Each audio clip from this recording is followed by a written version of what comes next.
un actor de poder relevante que intentaremos entonces ir reconociendo a lo largo de las próximas 2 horas.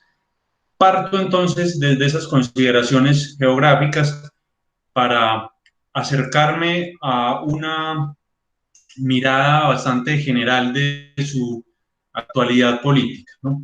Y desde allí vamos a empezar a retroceder un poco, de modo que podamos ir reconociendo la ruta de esa trayectoria turca. Hoy por hoy, entonces, esa Turquía, esa República de Turquía, que es gobernada por un personaje como Recep Tayyip Erdogan desde 2014, que desde algunos años antes ya había estado muy fuertemente presente en la política turca, había estado muy activo, pero que desde el año 2014 se convirtió en el principal líder de esta república. Es entonces un Estado que ha transformado en muy buena medida su régimen político en los últimos años a instancias justamente de ese tipo de liderazgo que ejerce Erdogan y que es el que podemos denominar entonces como neo-otomanismo, asunto que está expresado en el título de la charla y sobre el cual ahondaremos un poco más adelante, ¿no? Entonces, hay unas condiciones particulares en el gobierno turco actual que pasan justamente por una reforma muy importante que se le hizo al Estado en el 2017. Como mencionamos acá, la forma de gobierno de Turquía es una república presidencialista, pero desde el año 2017 hasta ese momento era una república parlamentaria, ¿no? En la que el Parlamento pues tenía un juego político mucho más amplio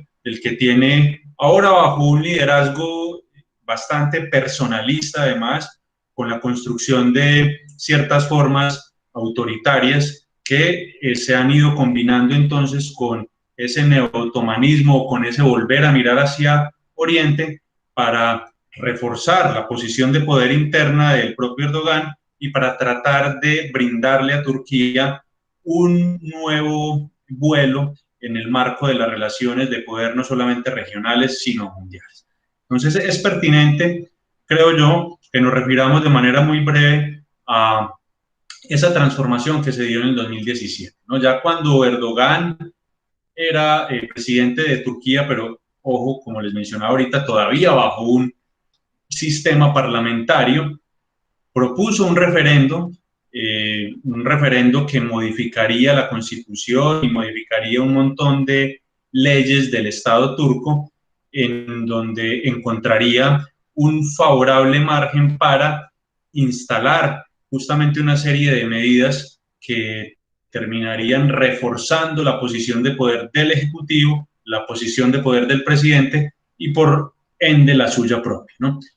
Planteó ese referendo de manera bastante, digamos, inteligente, si se quiere, de manera que reforzaba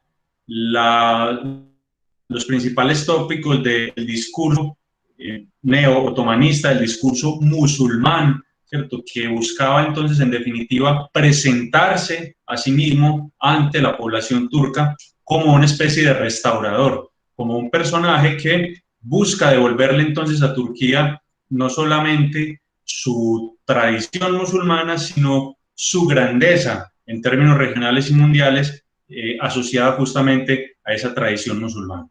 Aún así, pues hubo bastante oposición frente a la aprobación de ese referendo. Como vemos acá, no fue tan amplio el margen por el que el sí a las reformas que proponía el gobierno ganó.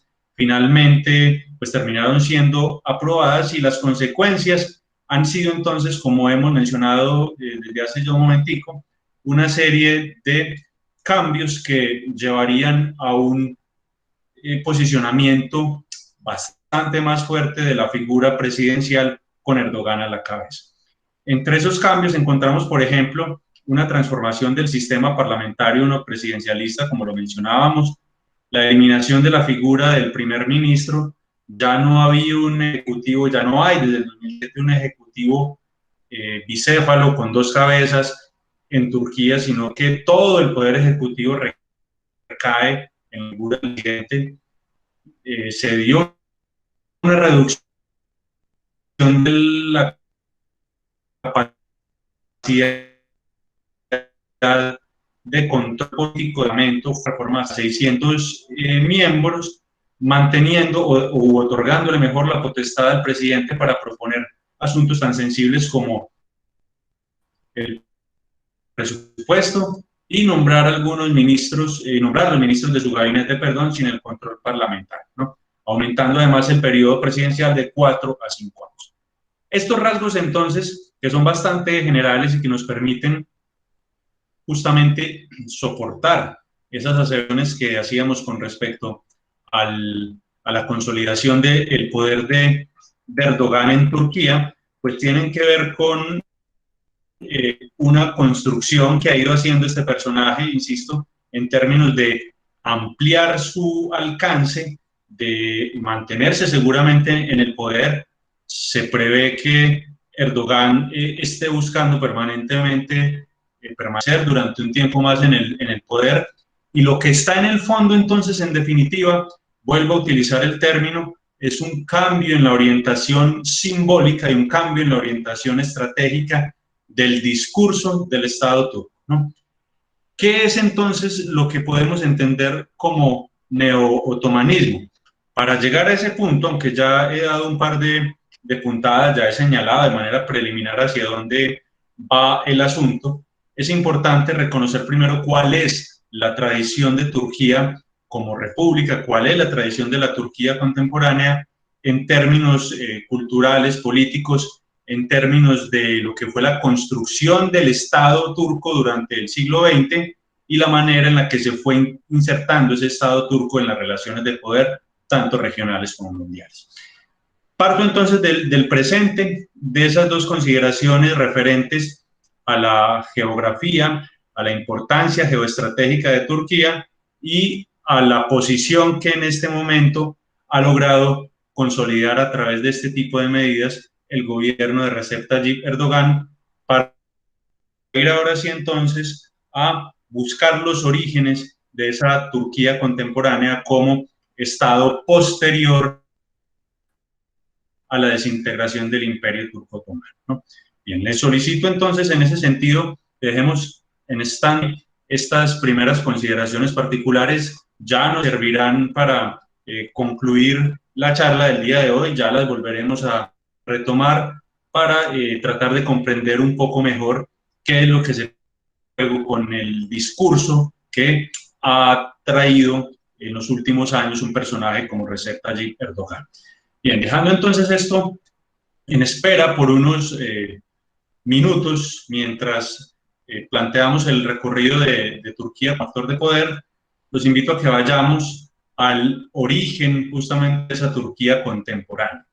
Origen que se sitúa más precisamente en el año de 1923, cuando se funda la República de Turquía, luego de una serie de transformaciones bastante profundas, luego de una serie de convulsiones que Europa particularmente y el mundo en general había vivido años antes, ¿no? La Turquía contemporánea entonces es heredera, tal y como se nos presenta hoy por hoy en términos territoriales y en términos de su proceso de construcción como Estado-nación, es heredera del orden mundial posterior a la Primera Guerra Mundial o a la llamada Gran Guerra, ¿no? Es en esos cambios, es en esa ruptura posterior a esa Gran Guerra o a esa Primera Guerra Mundial que debemos ubicar entonces los referentes que le dan origen a Turquía, que debemos ubicar su recorrido como actor de poder en el siglo XX y que asimismo debemos ubicar el discurso del kemalismo, que está asociado, por supuesto, a este señor, a Mustafa Kemal, a quien mejor conocemos como Atatürk, ese, eh, ese apodo, ¿no?, que se le ha dado, ese apelativo, quiere decir literalmente el padre de Turquía. Este entonces es un personaje bien interesante, Mustafa Kemal, que había sido veterano de la Primera Guerra Mundial, era un militar del ejército imperial turco. No nos olvidemos que esa última fase de existencia del Imperio Turco Otomano desde 1910 pues había estado limitada a la presencia de un grupo nacionalista que se llamó los Jóvenes Turcos, en cabeza de un señor que se llamaba Enver Pasha. Enver Pasha y los Jóvenes Turcos pues mantenían formalmente el sultanato, el Imperio Turco Otomano, pero habían desarrollado entonces un tipo de discurso ultranacionalista que fue el que en muy buena medida dio origen a la participación de Turquía en la Primera Guerra Mundial como aliado de Alemania y del Imperio Austrohúngaro. Entonces este señor, Ataturk, había luchado, por supuesto, del lado turco en virtud de esa alianza que habían establecido justamente los turcos con los alemanes y los austrohúngaros, y se había ganado una reputación, ¿no?, de ser un personaje bastante fuerte en el campo de batalla y que heredaba en muy buena medida ese sentido del nacionalismo turco que había sido desplegado por ese grupo al que hacía referencia hace un momento, los jóvenes turcos, ¿no? Bien, Ataturk entonces y la Turquía contemporánea son herederos desde el punto de vista histórico de ese imperio turco otomano que se instaló en el Mediterráneo Oriental desde 1453. No nos olvidemos que en 1453 los turcos se toman Constantinopla, acá, ¿no?, justamente donde hoy es Estambul, renombran esa antigua ciudad, Bizancio, Constantinopla, como Estambul y la convierten en el centro de su estado, de un estado que abarcaría en el mayor periodo, en el mayor momento de expansión territorial, todas las regiones que estamos viendo representadas en este mapa, ¿no? Buena parte del norte de África, toda esta región entonces del Cáucaso, aquí entre los mares Negro y Caspio, toda la región que hoy reconocemos, o buena parte de la región que hoy conocemos como Oriente Próximo, incluyendo el Istmo Sirio, que es esta región muy importante, donde se encuentra la media luna fértil y que ubicamos entre el Golfo Pérsico y el Mediterráneo, y buena parte entonces de la región del Golfo Pérsico y de la costa de la península arábiga sobre el Mar Rojo. Entonces, es el momento de mayor extensión del Imperio Turco que va a durar muchos años. Miren ustedes, desde 1453, cuando se da el sitio y la toma de Constantinopla, hasta 1918, que es cuando formalmente se liquida con el fin de la Primera Guerra Mundial. Entonces, ese largo periodo de establecimiento del Imperio Turco Otomano en esta región del mundo, pues crea un precedente bastante fuerte, ¿no?, un pasado imperial para un Estado como la República de Turquía, que surge en 1923, como veíamos ahorita, pero que de diferentes formas se encuentra entonces vinculado con ese pasado imperial del Imperio Turco Otomano, justamente. Ahora bien, reconocer ese pasado y ese periodo de mayor extensión nos lleva entonces a ubicarnos en la época de decadencia del imperio, ¿no? Desde mediados del siglo XIX se había venido dando un declive del Imperio Turco Otomano, había perdido territorios a manos de algunos de sus rivales europeos, en algunos puntos clave, tanto del norte de África como de la propia Europa, en la península de los Balcanes e inclusive en el propio Oriente Medio, al punto que ese extenso periodo de declive o de decadencia del Imperio Turco Otomano llevó a que fuera reconocido, a que fuera nombrado como el enfermo de Europa, ¿no?, el eterno enfermo de Europa, que iba en decadencia, en franca desmejoría, pero no se moría, ¿no? Entonces, en medio de esa decadencia, de ese declive histórico, nos ubicamos más o menos en esta extensión territorial hacia 1914, que es el momento en el que estalla la Primera Guerra Mundial.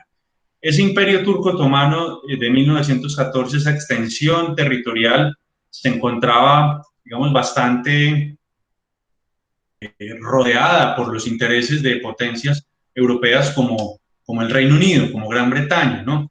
Justamente en ese contexto entonces de decadencia del Imperio Turco Otomano y de pugnacidad o de rivalidad entre diferentes poderes europeos, estalla esa Primera Guerra Mundial en la que, como ya señalamos, Turquía va a ser parte de la coalición o del bando junto con Alemania y con el Imperio Austrohúngaro, es decir, del bando que a la postre terminaría siendo vencido.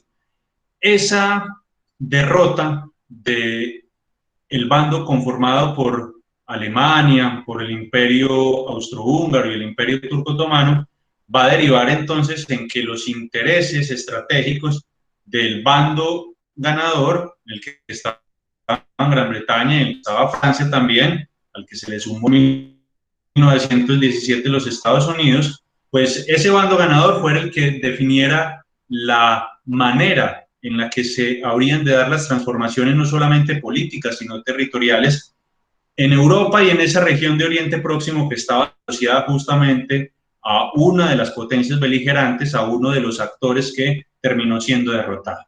Desde que se estaba librando la guerra, los británicos y los franceses, antes de que supieran cuál iba a ser su desenlace, llegaron a un acuerdo entre ellos, un acuerdo secreto en 1916, que se conoce como el acuerdo de Sykes-Picot, por los apellidos de los delegados británico el primero y francés el segundo, que se distribuyeron más o menos de esta manera las zonas que consideraban más importantes de esta región de Oriente Próximo, más o menos vemos aquí a todo el istmo sirio, y que hacían parte entonces del Imperio Turco Otomano hasta ese momento. Se dividieron entonces unas zonas de presencia exclusiva francesa, lo que está en azul, y británica, lo que está en naranjado, y unas zonas de control a través de la creación como esa especie de fronteras, ¿no? En la región del istmo sirio, también controladas justamente por los franceses y por los británicos. Entonces, de esos pactos que se iban suscribiendo y de ese interés que demostraba desde principios del siglo XX, que demostraban algunas de las principales potencias europeas, se fue gestando lo que algunos años más adelante sería el territorio de la actual Turquía.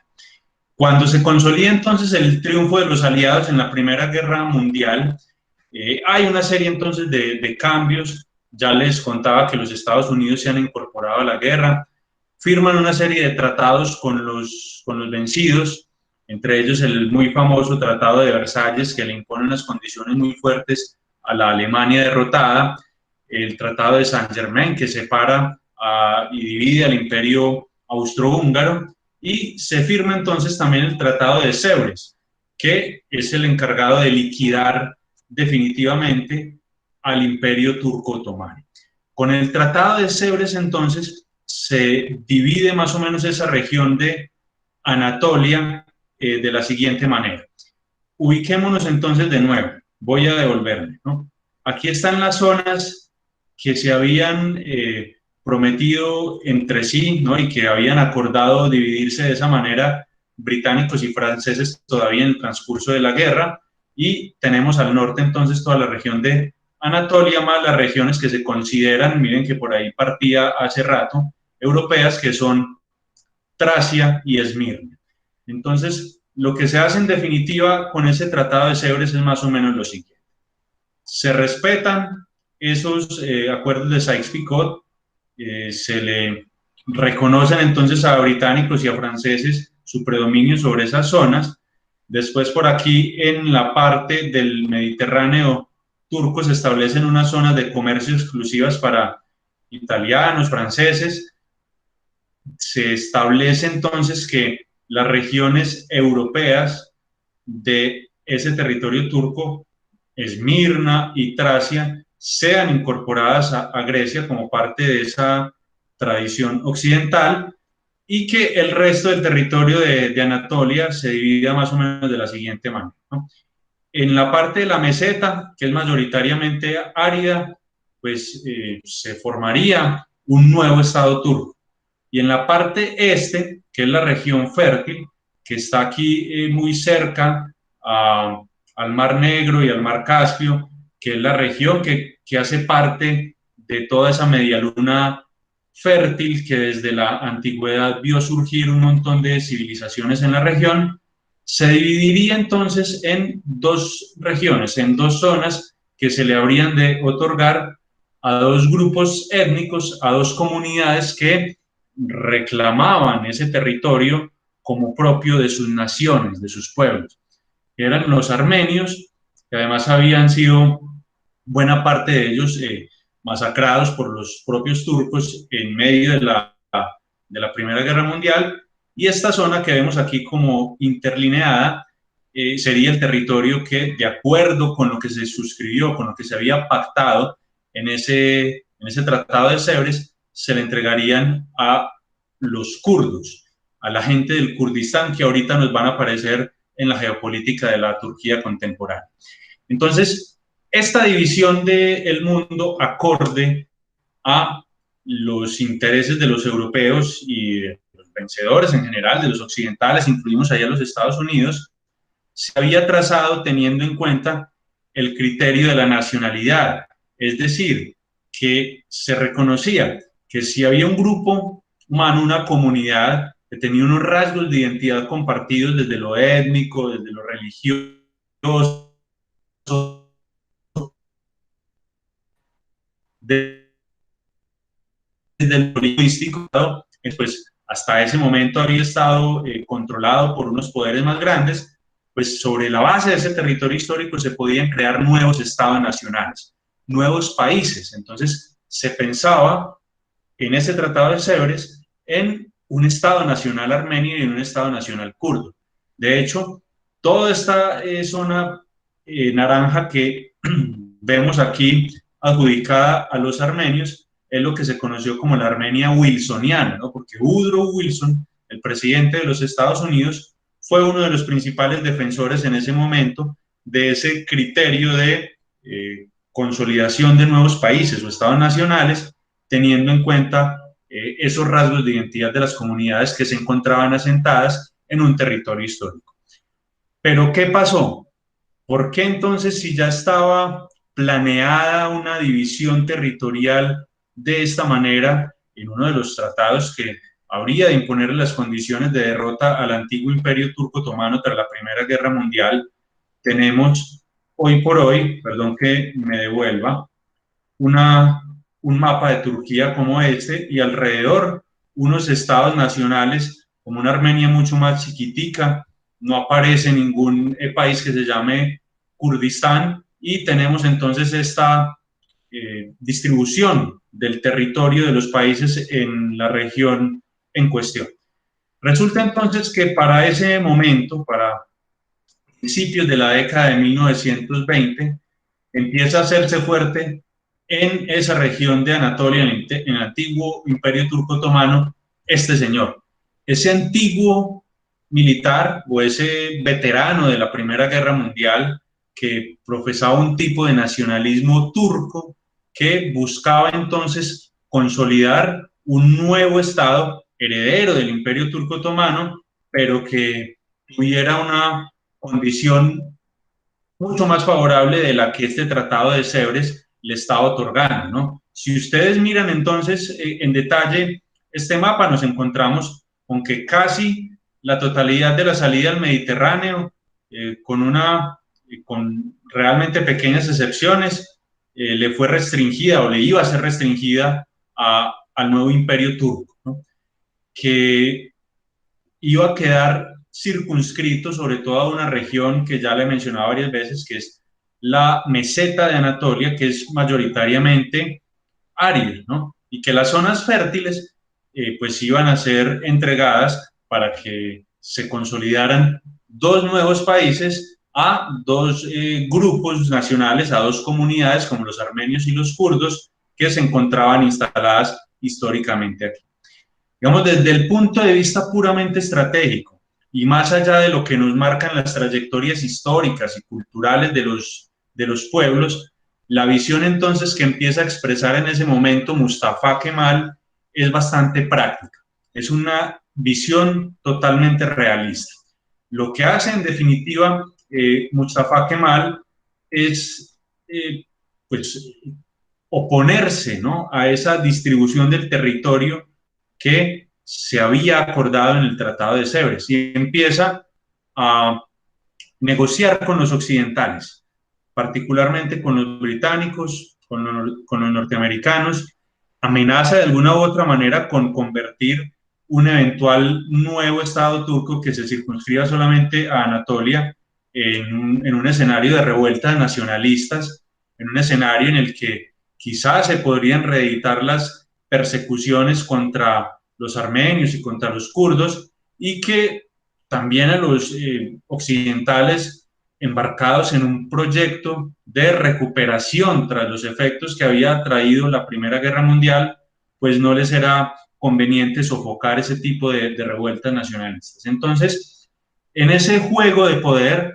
entre amenazas, si se quiere, o una estrategia de disuasión frente a los occidentales, y unas negociaciones que empezaron a dar debajo de cuerda, Atatürk convence a esas potencias vencedoras de la Primera Guerra Mundial de que él puede garantizar la estabilidad de toda esta región, que él puede convertirse en un aliado occidental, pero que para ello necesita que esa distribución territorial que se ha propuesto en el Tratado de Sèvres sea revista.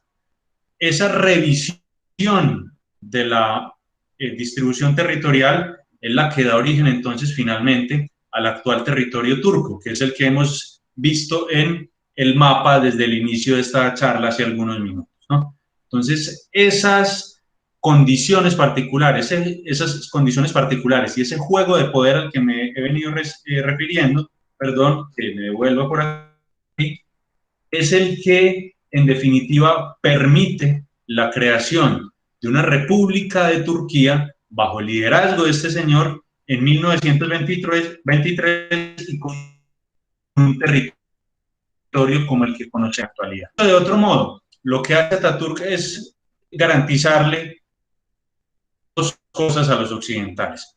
Uno, que va a mantener la estabilidad en esta región y que va a ser su aliado, ¿no?, que se va a aliar a sus intereses estratégicos, como va a quedar demostrado de allí en más. Entonces, desde una perspectiva puramente pragmática también, que desconoce esas reclamaciones históricas de pueblos como el armenio y el kurdo, se termina creando ese nuevo Estado de Turquía con una importante salida al Mediterráneo, es decir, con una posición que desde el punto de vista geoestratégico nos habla de una posibilidad de control de todo el Mediterráneo oriental, mantiene su condición de potencia en el Mar Negro y le incorpora entonces a esta región de Anatolia, las regiones fértiles del este, del oriente de la meseta de Anatolia, en las que se encuentran, por ejemplo, los nacimientos de los ríos Tigris y Éufrates,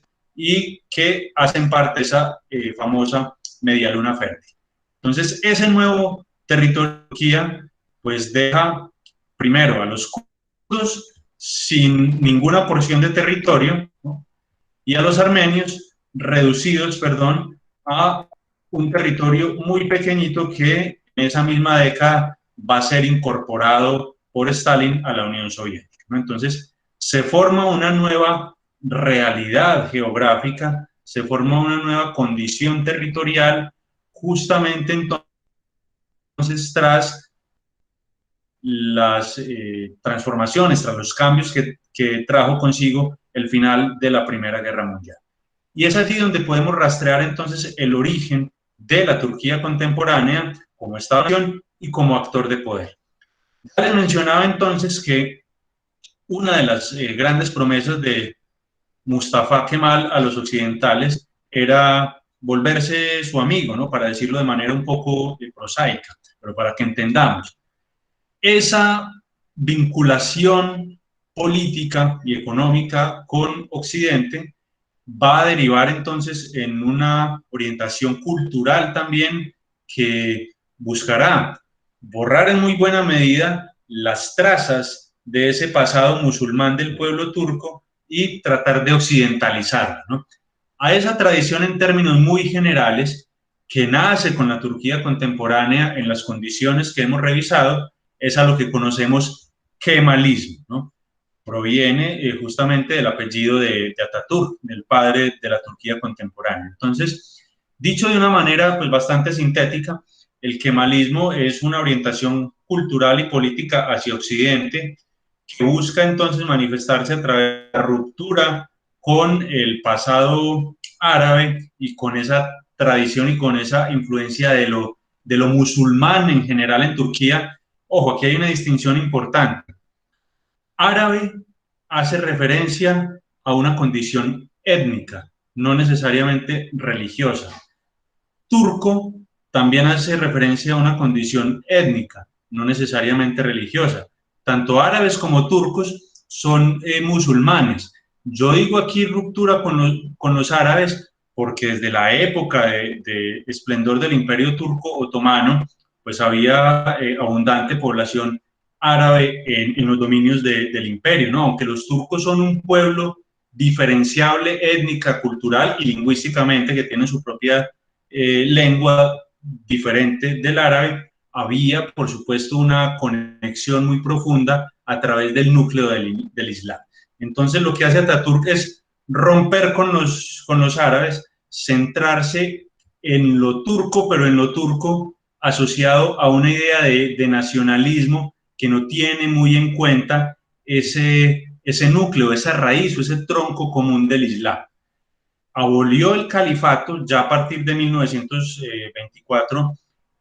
Turquía, ese estado heredero del antiguo imperio turco otomano, no era más un califato, era una república entonces, entiéndase por república o por régimen republicano, un sistema político diferente y en muchas ocasiones opuesto a la monarquía. Entonces era una república que adoptaba unas instituciones y unas formas pues bastante similares a las del republicanismo de cuño occidental, ¿no? Entonces, esa ruptura implicaba la reorganización del Estado de manera profunda, iniciaba esa construcción del Estado turco contemporáneo bajo una tradición particular o bajo una orientación mejor particular que era la que estaba expresando en ese momento el señor Mustafa Kemal. Va a abolir, por ejemplo, los tribunales musulmanes. En ese sentido, reconocemos que la República de Turquía habría de optar por ser un Estado laico o secular. Entiéndase por Estado laico o secular aquel en el que hay una distinción entre religión y política, una distinción entre iglesia y Estado, diríamos por acá, ¿cierto? En donde el Estado va por un lado, apartado justamente de esas consideraciones religiosas, y las creencias de la gente van por otro. El Estado se convierte, sí, en un garante de las manifestaciones religiosas de su pueblo, pero son dos asuntos que se apartan. Diferente a lo que conocemos como un Estado confesional, ¿no? En el que se reconoce la importancia de un credo religioso en particular. Entonces, Turquía opta también, la Turquía de Atatürk, de Mustafa Kemal, opta por esa tradición del laicismo liberal occidental, europeo, y todo esto entonces, en definitiva, va construyendo un discurso de poder que es el que le va a dar la base a aquello que hoy llamamos como kemalismo. Además de esas transformaciones desde el punto de vista de la organización sociopolítica, Atatürk va a adoptar, va a tomar una serie de medidas con un fuerte poder simbólico. Por ejemplo, va a sustituir el alfabeto árabe por el latino en la escritura de la lengua turca, ¿no?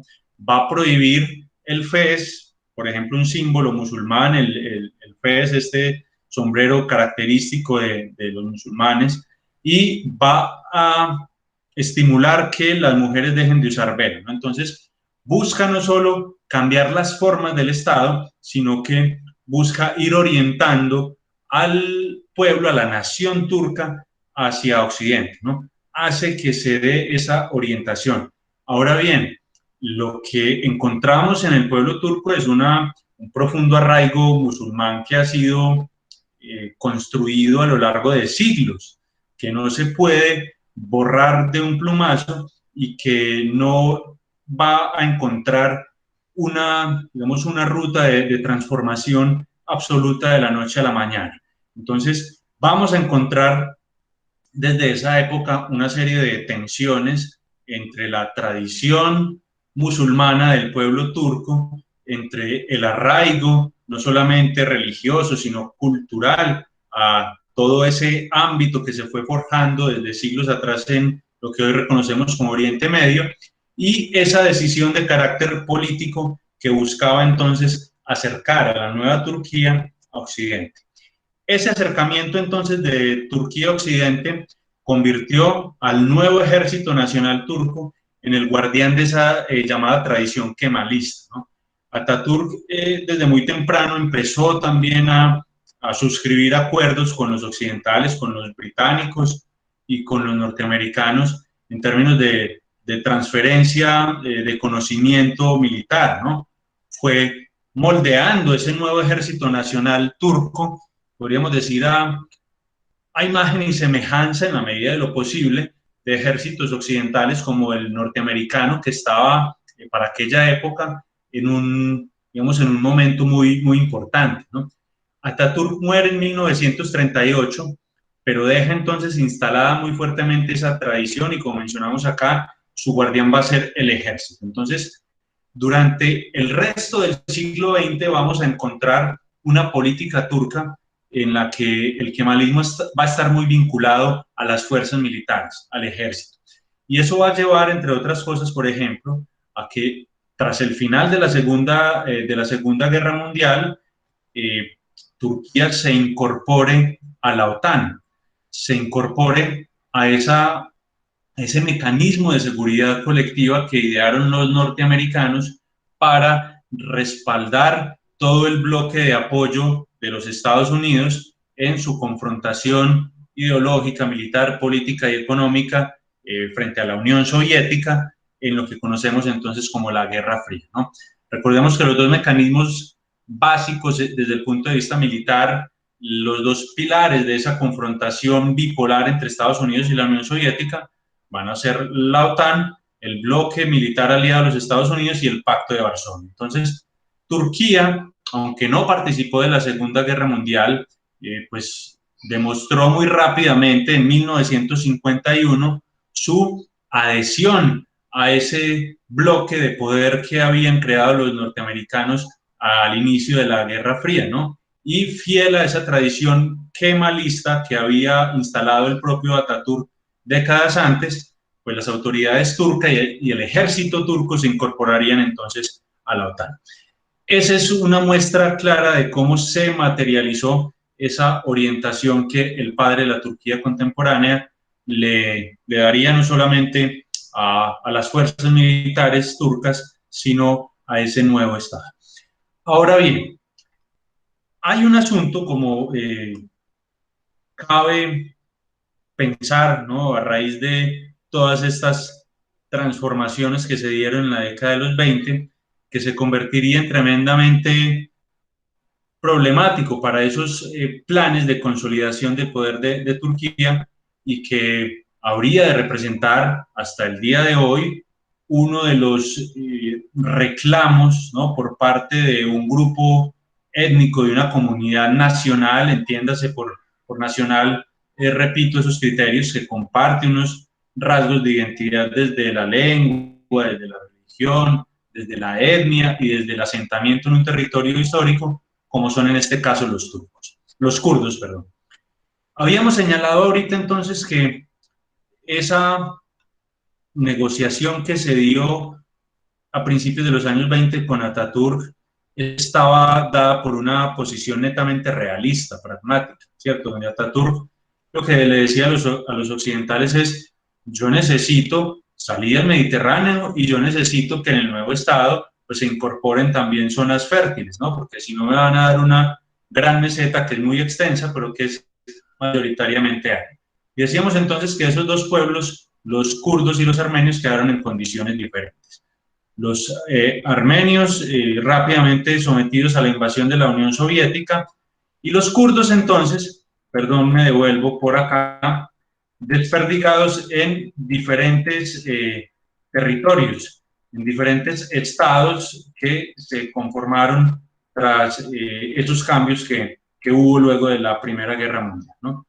Quedaron parte de los kurdos entonces en el nuevo estado de Turquía, otros quedarían en el territorio que desde 1946 empezaría a llamar Siria, otros en el territorio que desde 1932 se empezaría a llamar Irak, y empezaría entonces a partir de ese momento, de esa época, un insistente pedido por el reconocimiento de el territorio o de territorios en los que históricamente se asentaron los kurdos. Nace entonces, junto con la Turquía contemporánea, como señalamos acá en esta diapositiva, lo que podríamos denominar la cuestión kurda.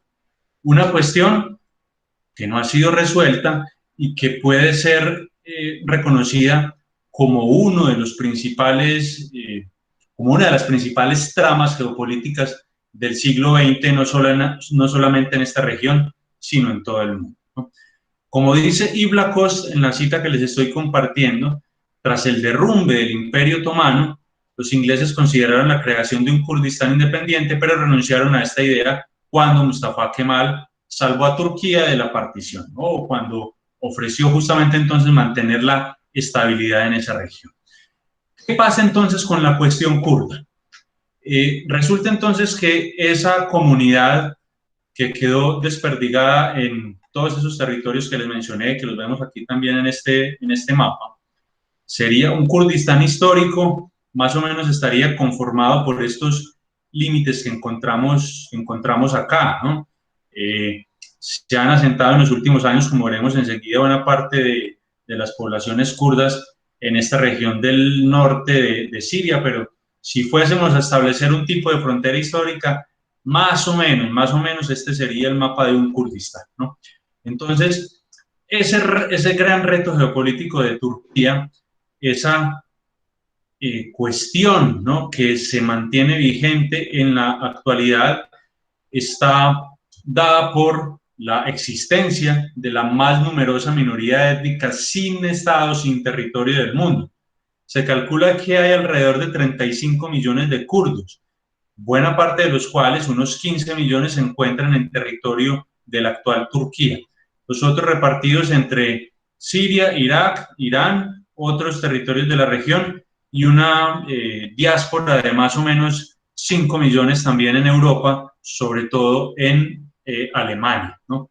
Muchos kurdos turcos, aunque eso parezca un contrasentido, un kurdo turco es ¿quién?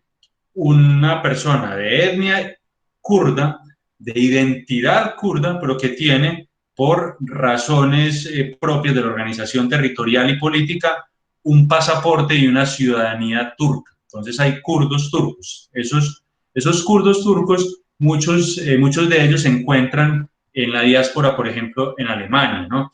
En Alemania hay una importante población de origen turco en general, y los kurdos han encontrado en este país europeo, digamos, un refugio a las persecuciones y, bueno, digamos, a la difícil situación que han vivido también en la Turquía contemporánea. Entonces, esa cuestión nace junto con Turquía, ¿no? No perdamos la vista del que... Fernando, qué pena. Silvia Peroni, ¿cómo Hola, estás? Silvia. Como siempre tengo que meter la cucharada. Pero a ellos sí les dan pasaporte alemán. No les dan pasaporte alemán. A los kurdos que nacen en Alemania no les dan pasaporte alemán. Bueno, Tengo entendido, pues yo, en una época, no sé si ahora sí, pero en una época no les daban. a los turcos en general, esas Kurdos, políticas... kurdos. Pero es que recordar, Silvia, que los kurdos, la kurda no es una nacionalidad desde el punto de vista político, ¿cierto? Son, Ah, sí, muchos de ellos sí. son Pero kurdos, pero entonces a tienen los turcos, nacionalidad mejor turca. dicho, Sí, sí. Esa es una pero hay cuestión, sí. muchos en Alemania que no tienen nacionalidad, Sí, sí, hay muchos porque migrantes ya que se no son encuentran. de la ciudad, del país de sus padres, y cuando llegan a Alemania y a Francia, como pasó en esas revoluciones hace poquito, en esas manifestaciones hace poquito, son un mundo de personas que no tienen ningún pasaporte. Sí, hay muchos de ellos que se encuentran en efecto en condición de refugiados, sí, ¿no? Hay unos que sí tienen la nacionalidad, pero hay muchos que están en condición de refugiados, ¿cierto? Eso es otra cuestión bien interesante, ¿no? Volviendo entonces al asunto en particular, para ubicar un poco en términos de su distribución a los kurdos, pero volviendo a relacionarlo entonces con el tema geopolítico de Turquía, habría que señalar que en su mayoría son musulmanes suníes, es decir, comparten los rasgos desde el punto de vista religioso con buena parte de la población turca y con parte de la población de Oriente Medio, pero tienen una especificidad desde el punto de vista lingüístico también, ¿no? Entonces, esa cuestión kurda, digamos, se expresa desde el punto de vista geopolítico a través de las siguientes consideraciones. Esta región entonces, que es la que ocupan históricamente los kurdos, como ya hemos señalado, en el territorio de Turquía, es la región fértil. Entonces, para la Turquía contemporánea, para la Turquía heredera de esa tradición kemalista de Atatürk, para la Turquía como actor de poder, que es lo que nos interesa rastrear aquí esta noche, el reconocimiento de un territorio kurdo, ¿no?, sería equiparable a perder una región que desde el punto de vista estratégico es fundamental, ¿no? Ese establecimiento de Turquía como república en la zona que reclaman los kurdos es la que le garantiza al Estado turco el control de los nacimientos de dos fuentes hídricas muy importantes de la región, como son los ríos Tigris y Éufrates, y de todo su sistema de afluentes, ¿no?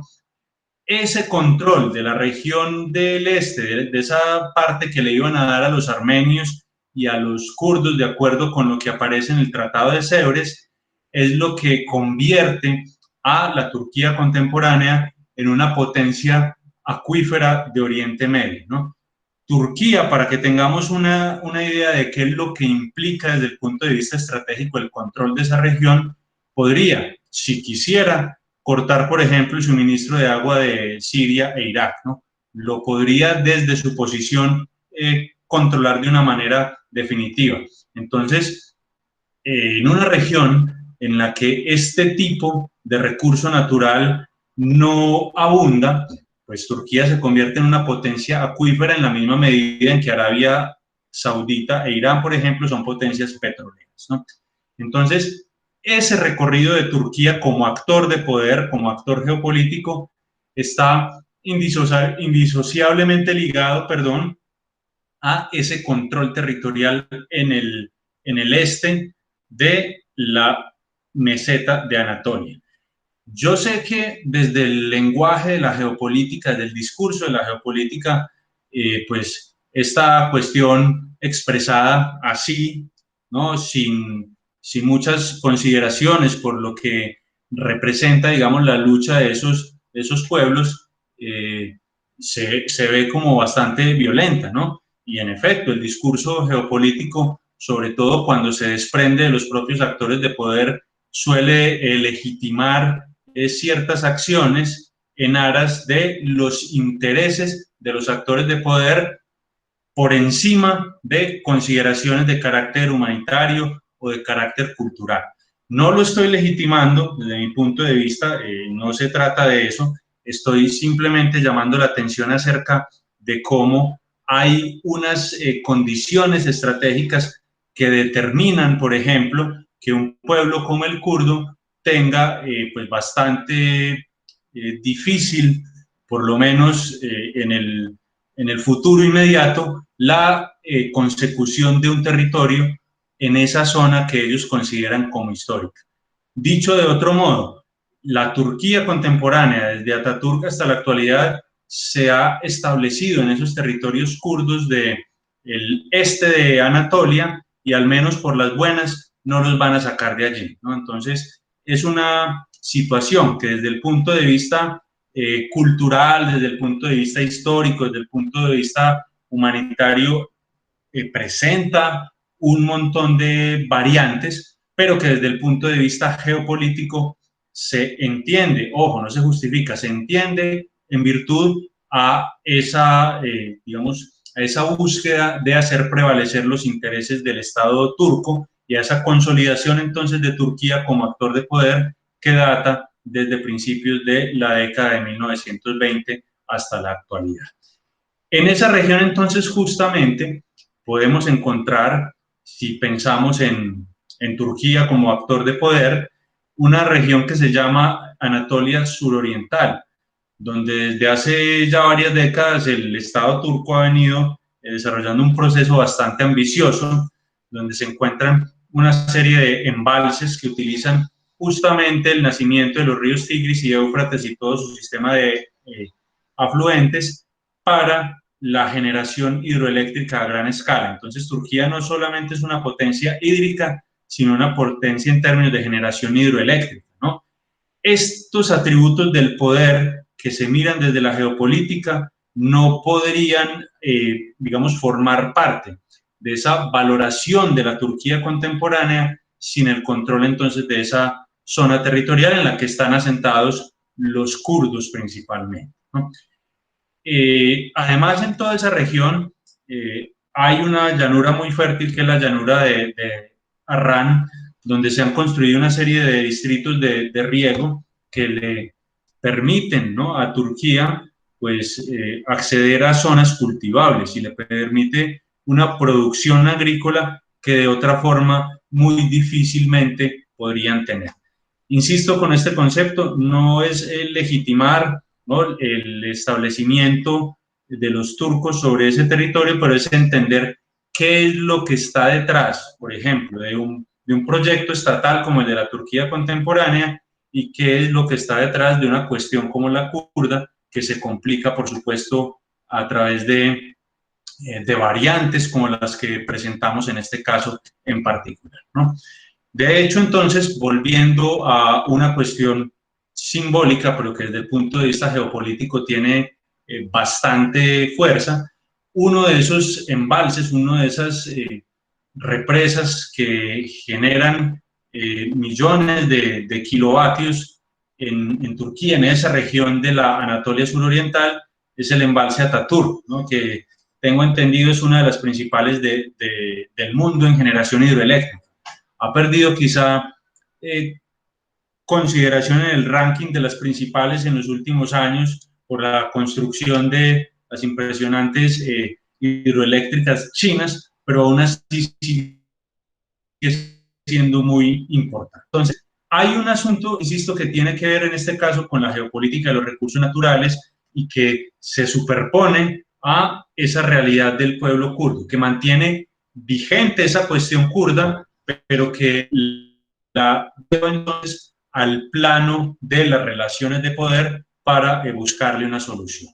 Bien, como dice Ricardo Méndez, entonces, la revuelta de los kurdos, animada por el Partido de los Trabajadores del Kurdistán, que ya vamos a hablar de él, es una de las razones, además, que ha llevado en las últimas décadas al gobierno turco a construir presas en las montañas del Taurus y en los cursos altos del Tigris y del Éufrates, es decir, en las regiones más pobladas de kurdos.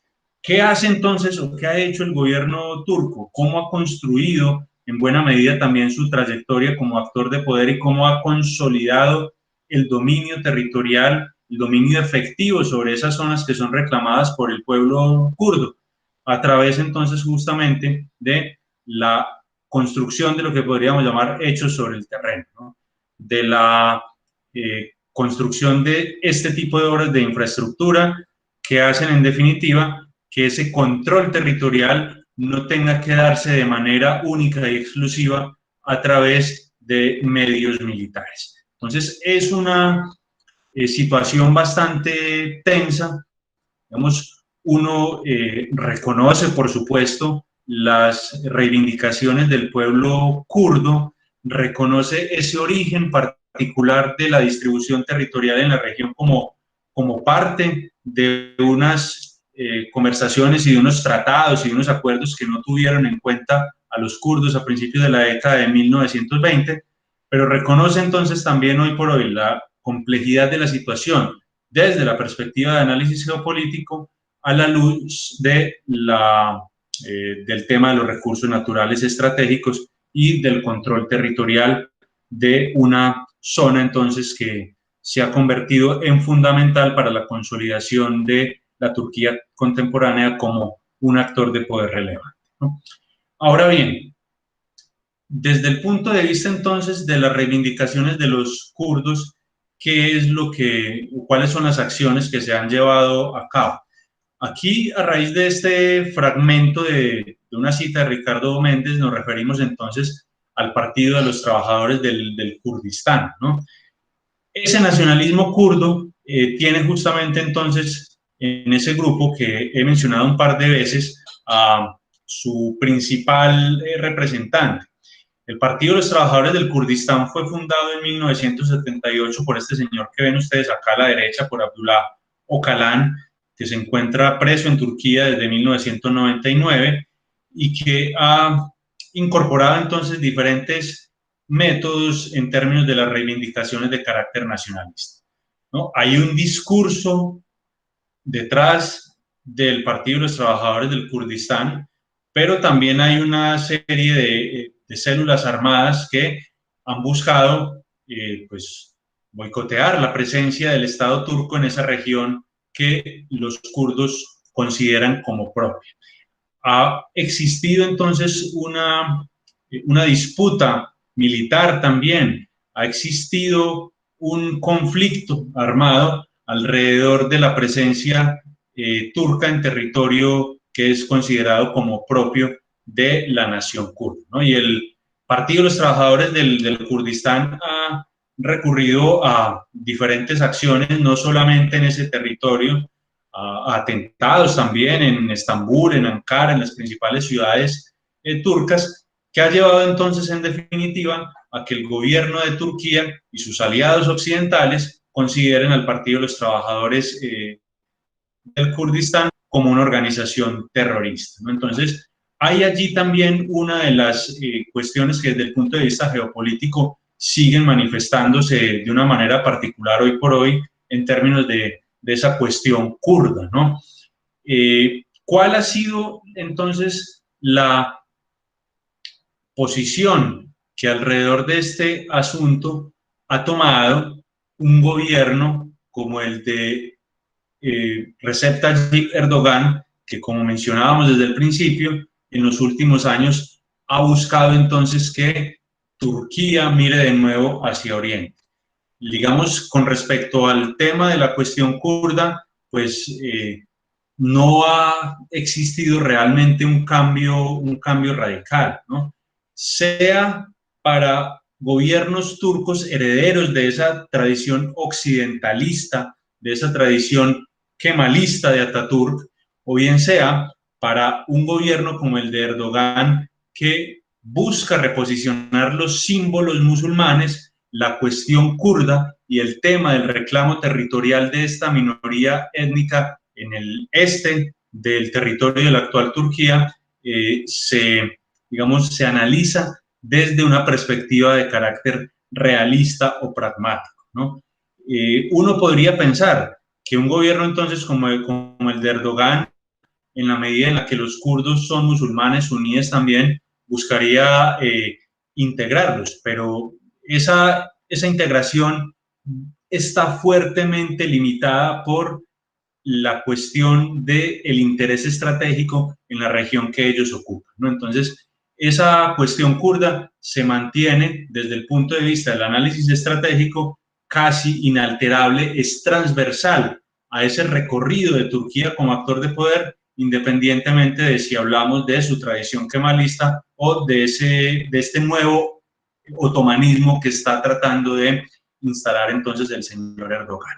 Bien, eso lo menciono porque vamos a ver enseguida un par de ejemplos concretos que nos muestran en definitiva que Erdogan, pues a pesar de adoptar ese nuevo discurso, bueno, que no es tan nuevo, ¿no? Una posición que rompe con la tradición kemalista, pero que trata de hundir sus raíces en esa antigua tradición musulmana de Turquía, pues sigue siendo dentro de todo un gobierno que actúa de manera acorde a sus propios intereses, ¿no? Que el hecho justamente de transformar buena parte de las instituciones turcas desde 2017, de instalar, digamos, una instancia de preponderancia mucho mayor para el ejecutivo, ¿no? Para el presidencialismo en Turquía, está relacionado entonces con una idea también que tiene que ver con la prevalencia de unos intereses, ¿no? Particulares como grupo que se encuentra en el poder y unos intereses que en términos geopolíticos buscan reposicionar a Turquía en Oriente Próximo, como lo veremos entonces enseguida, ¿no? Así en este caso el paréntesis de lo que sucede con Erdogan, porque creo que puede resultar bastante útil para seguir esa trayectoria de Turquía como actor de poder. Bien, si volvemos entonces al tema del nacionalismo kurdo, habría que señalar que en los últimos años se han creado una serie de organizaciones que buscan de alguna u otra manera darle una mayor visibilidad a la causa kurda por fuera del radicalismo del Partido de los Trabajadores del Kurdistán, ¿no? Y que buscan separarse también de esa consideración del Partido de los Trabajadores del Kurdistán como organización terrorista que ha sido promovida desde el Estado turco, perdón, y que ha sido acogida entonces por los principales poderes occidentales. Hay entonces una organización que es sobre todo de carácter militar también, que es la que vemos representada en esa bandera que ustedes encuentran aquí al lado izquierdo de la diapositiva, que es la Confederación de Pueblos del Kurdistán, que está dirigida por una facción del Partido de los Trabajadores del Kurdistán y que coordina a miembros de la nación kurda en diferentes territorios, ¿no? Los guerreros, los hombres en armas dentro de la tradición kurda son llamados peshmergas. Los peshmergas kurdos, por ejemplo, han sido un actor dentro de la actual guerra civil en Siria, como vamos a ver enseguida, y los peshmergas kurdos del norte de Irak, por ejemplo, ayudaron a los norteamericanos a derrotar a ISIS o al Estado Islámico en esa zona de Irak, ¿no? Entonces, diferentes grupos kurdos han tratado de posicionarse en los últimos años en esa convulsionada geopolítica de Oriente Próximo, tratando de sacudirse un poco del sofocante control que el Estado turco históricamente ha ejercido sobre ellos en el este del territorio de Turquía, ¿no? Entonces, esa Confederación de Pueblos del Kurdistán ha sido un intento también por darle cierta notoriedad regional a algunos grupos de peshmergas o de guerreros kurdos que han intervenido en diferentes conflictos propios de la región de Oriente Próximo, ¿no? Haciendo un breve paréntesis también a la actualidad de esta región, pues sabemos que a principios de este año el gobierno norteamericano decidió romper esa alianza que había tenido con los kurdos del norte de Irak para controlar a ISIS y los dejó un poco a su suerte, ¿cierto? Los dejó, digamos, a la deriva y eso llevó a que, en muy buena medida, los turcos volvieran a emprender acciones en contra de los territorios que los kurdos del norte de Irak y de parte de Siria habían logrado consolidar en los últimos años, ¿no? Ya lo vamos a ver enseguida en el mapa, que creo que pues, nos da muchas más luces con respecto a este asunto en términos de la geopolítica contemporánea. Ese nacionalismo kurdo, entonces, además de esa confederación de pueblos del Kurdistán, se ha visto representada en la política turca en los últimos años a través de un partido nuevo que fue fundado en el año 2011, que es el Partido Democrático de los Pueblos, y que en el 2015 alcanzó una representación, digamos, significativa desde el punto de vista de lo que ha sido la participación de los kurdos en las instancias de poder de Turquía. No lo es tanto si tenemos en cuenta un parlamento de 600 miembros, ¿no? De 550 en ese momento y de 600 desde 2017 con la reforma de Erdogan. pero que ha buscado entonces, por otra vía diferente a la del radicalismo del Partido de los Trabajadores del Kurdistán, pues visibilizar digamos, esas demandas y esos pedidos de la minoría kurda. ¿Cómo buscan visibilizarlos en términos de la política turca? Pues sobre todo abogando por el reconocimiento de una mayor autonomía, no de una separación, porque se sabe que eso de entrada pues, es rechazado por el Estado turco, pero sí una mayor autonomía y un reconocimiento entonces, en virtud de esa autonomía, de algunas regiones en las cuales los kurdos puedan gestionar, digamos, sus recursos y puedan ir teniendo una creciente participación política. Entonces, es un partido, es una facción del nacionalismo kurdo que uno podría decir, pues es bastante democrática desde la manera en la que presenta sus inquietudes y desde la que expresa sus ideas, pero aún así, para el establecimiento turco, para el gobierno de Turquía, sigue siendo un grupo que es visto a través de la óptica del peligrosismo.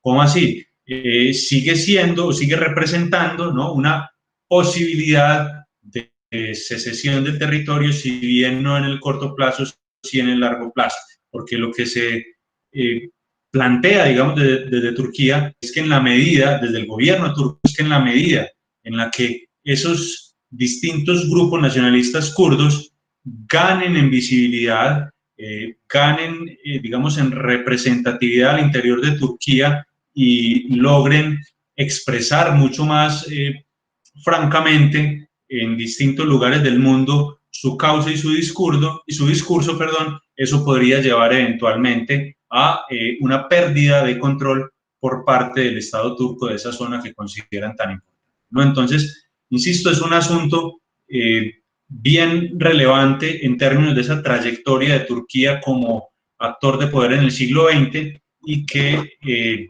pues se mantiene vigente a pesar de la nueva orientación y el nuevo tipo de discurso que ha traído consigo el gobierno de Erdogan. Esa cuestión kurda, entonces, a que se encuentran, se hayan podido evidenciar distintas regiones. Por ejemplo, en 1998, Turquía y Siria estuvieron a punto de entrar en guerra a causa del apoyo sirio. Por ejemplo, por parte del siglo XX, Turquía, visto como un estado paria por otros países de Oriente Medio, debido al rechazo, ¿no?, y a la persecución a musulmanes suníes como los kurdos y el acercamiento estratégico como aliado occidental y como miembro de la OTAN, por ejemplo, al Estado de Israel. Entonces, lo que ha hecho en la actualidad Erdogan es más bien ir cortando esos vínculos tan problemáticos desde el punto de vista de la cooperación militar con estados como Israel, lo cual, insisto, no cambia significativamente la situación de los kurdos. Esa relación de Turquía con Siria pues cambió desde que en 2011 estalló la guerra civil en este último país, ¿no?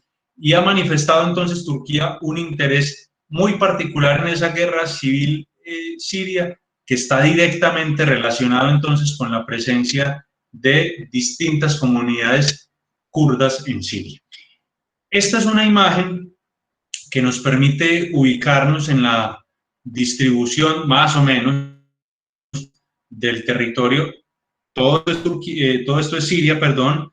Lo que es norte es Turquía, perdón que me devuelva a otro mapa para que no se vayan a perder en términos de la ubicación geográfica. Este nos ayuda, ¿no? Esta es Turquía y toda esta frontera la tiene con Siria. Dicho de otro modo, no con ningún otro territorio. Entonces, cuando en 2011 estalló la guerra civil en Siria, pues Turquía presentó un especial interés en lo que allí sucediera, en virtud de que pues esto podría afectarlo, como en efecto ha sucedido, en términos del incremento, por ejemplo, de refugiados, de migrantes que van de Turquía a Siria y que se han convertido en uno de los principales retos políticos también de la Turquía contemporánea, ¿no? Bien, entonces, esa guerra estalló en el 2011. Para hacer una síntesis y una ubicación muy breve, pues es un conflicto bastante complejo, pero podríamos definir muy brevemente que se trata de la lucha entre un gobierno, que es el gobierno de Bashar al-Assad, y diferentes grupos de oposición que no necesariamente ponían unos grupos de, digamos, de militares disidentes de sus propias fuerzas, ¿no? Se oponían y se siguen oponiendo a algunos grupos que son denominados como de oposición moderada, que reciben el apoyo de Arabia Saudita, un aliado norteamericano. Al-Assad se ha opuesto férreamente el llamado Estado Islámico, que lo quiere sacar del poder porque Al-Assad, la Siria de Al-Assad es una Siria laica también, no es un Estado teocrático, confesional, y el Estado Islámico, ISIS, parte, digamos, de su discurso se basa sobre la idea de el establecimiento de un territorio musulmán, de un gran Estado confesional.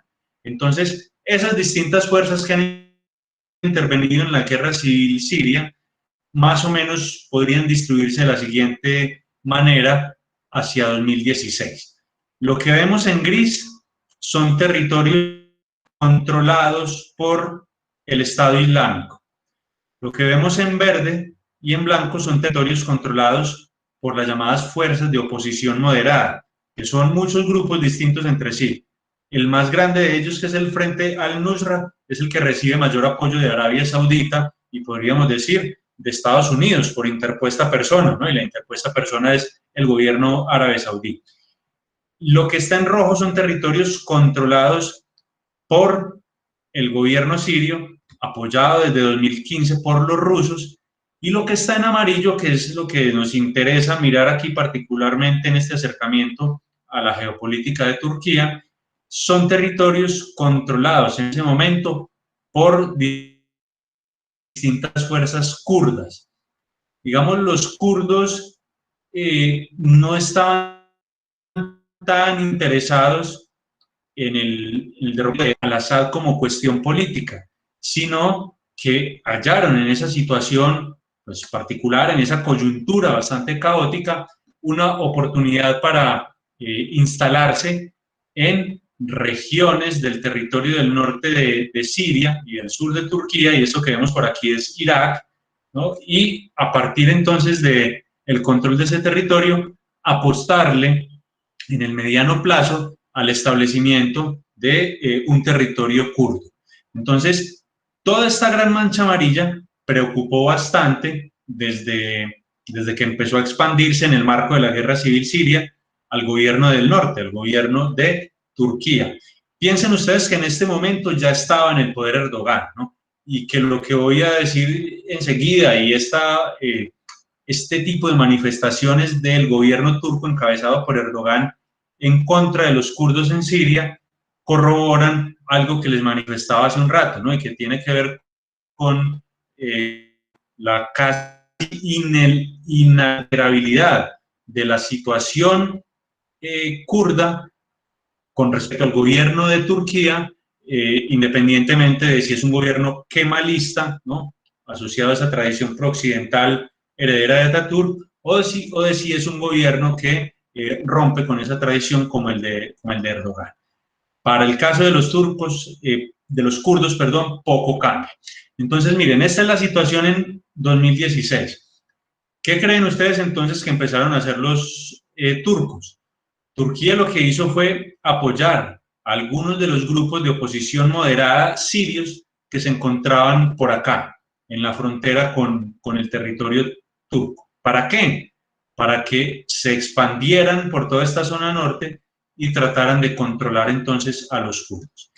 Esa situación, pues, cambió parcialmente en esta región. Miren ustedes, de 2016 a 2019 tenemos una expansión de las fuerzas de oposición moderada apoyados por los turcos en esta zona de la frontera, ¿no? Pero vemos, en cambio, sigan la mancha amarilla, una expansión, ¿no?, de los kurdos en toda esta otra zona del territorio de Siria. En esta zona de frontera con Irak, cuando los peshmergas kurdos iraquíes estaban palmo a palmo junto con los norteamericanos tratando de derrotar al Estado Islámico, pues digamos, esa solidaridad entre los pueblos kurdos que se encuentran en la región, esa confederación de los pueblos del Kurdistán, terminaría por ser clave para que, en definitiva, los kurdos en Siria controlaran parte del territorio que hasta ese momento había sido controlado por el Estado Islámico, ¿no? Entonces, miren, cambia la situación, pero sigamos entonces atentamente la frontera con Turquía. Cambió esta parte acá, cerca a la ciudad de Alepo, que hacia el 2016-2017 fue escenario de una de las disputas más crueles dentro de la guerra civil siria. Pero miren entonces, además, que se instalaron otros puntos de control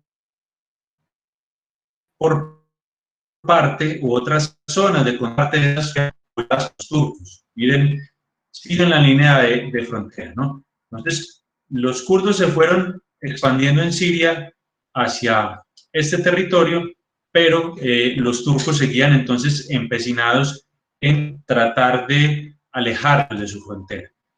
Y ya más o menos en la actualidad se ha establecido un control casi a lo largo de toda la frontera entre Siria y Turquía por parte de los turcos, ¿no?, de esa región de frontera a los turcos, que ha mantenido incomunicados entonces a estos grupos que se encuentran controlando el territorio y a otros grupos que históricamente, muchos de ellos asociados al Partido de los Trabajadores del Kurdistán y otros grupos de peshmergas o de guerreros kurdos, han estado en esta región del este de Turquía.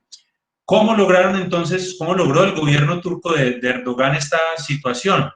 A principios de año hubo, si ustedes estuvieron atentos un poco quizá a las cuestiones geopolíticas de esta región, es probable que algunos de ustedes lo recuerden, hubo una alianza que fue temporal, que fue corta.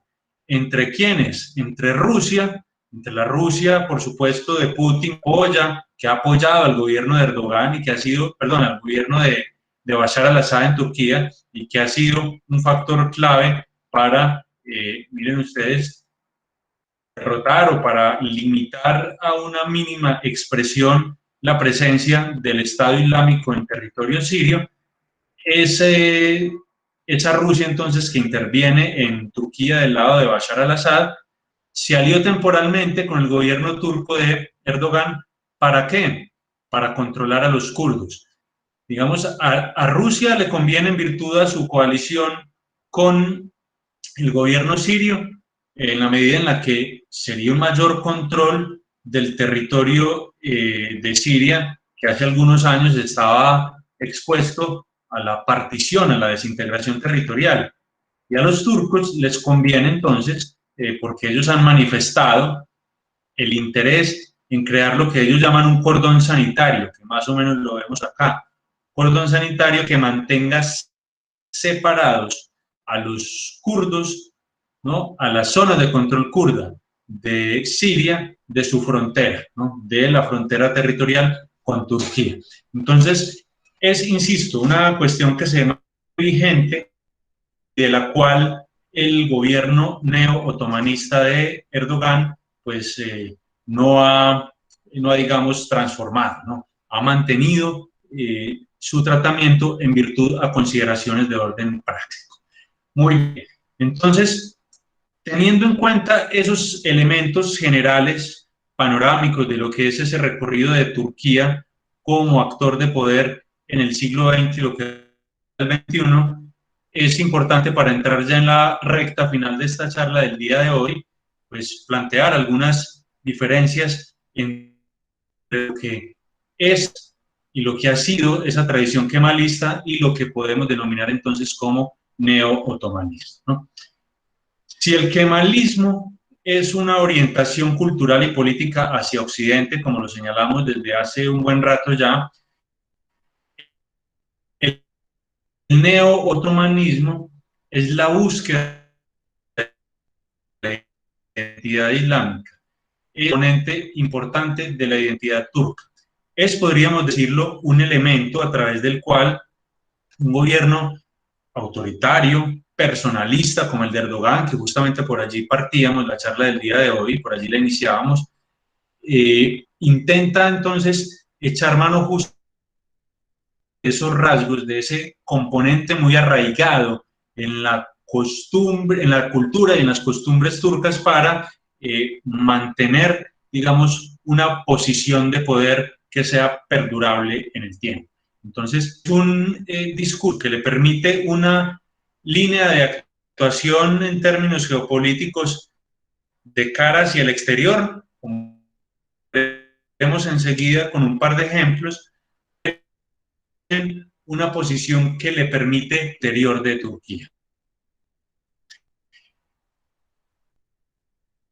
A través de ese renacimiento del Islam, de la consolidación, de la búsqueda de la consolidación de un discurso de poder neo-otomanismo o visiones de carácter populista también, ¿no? De carácter demagógico, como el aumento desproporcionado con respecto a las tasas de crecimiento poblacional de Turquía de las mezquitas, ¿no?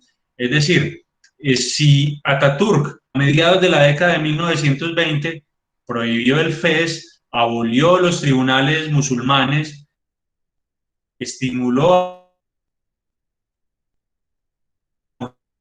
mujeres turcas para que dejaran de usar los atuendos típicos del Islam y de la tradición musulmana, lo que está haciendo ahora, a inicios del siglo XXI, casi un siglo después de instalada, de fundada la República de Turquía, la Turquía contemporánea, un personaje como Recep Tayyip Erdogan, es acudir también a este tipo de medidas simbólicas que se antojan, como decíamos ahorita, populistas y que en definitiva refuerzan ese tipo de discurso que intenta mantener firme una coalición de poder al interior de Turquía alrededor de un personaje como Erdogan, ¿no?